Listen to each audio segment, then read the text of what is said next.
Hello and welcome back to GISC 126, Fundamentals of GIS. And today we'll be discussing geographic coordinate systems. So a coordinate system are frameworks that are used to define unique positions on the surface of the Earth.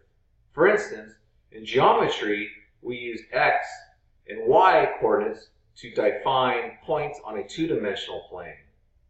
The coordinate system that is most commonly used to define locations on a three-dimensional Earth is called the Geographic Coordinate System, or GCS for short. And it's based on an ellipsoid.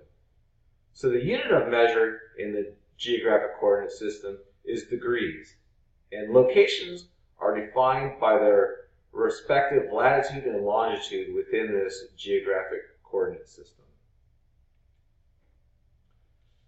So in the Geographic Coordinate System, the sphere is divided into equal parts, usually called degrees.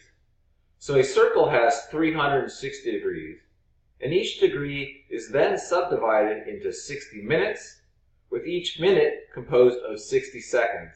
Now don't get these minutes and seconds confused with time. These are not time measurements here. These are degrees, minutes, and seconds.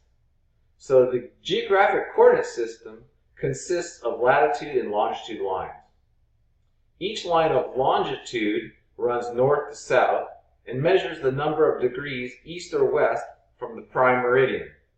Values range from negative 180 degrees to positive 180 degrees. Lines of latitude run east to west and measure the number of degrees north or south of the equator. So values range from positive 90 degrees at the North Pole to negative 90 degrees at the South Pole. The equator is at an angle of 0 degrees latitude. Often the northern hemisphere has positive measures of latitude and the southern hemisphere has negative measures of latitude. So latitude and longitude use angular measurements, which are not well suited for calculations. So in this example, we can see that there is a consistent 30 degrees between each line of latitude. But what do you notice when they converge at the poles? The distance between them is getting smaller. This is what makes calculations using geographic coordinate systems problematic. So we will need a way to have consistent lengths, angles, and areas across these two dimensions, which we'll discuss in our next video lecture.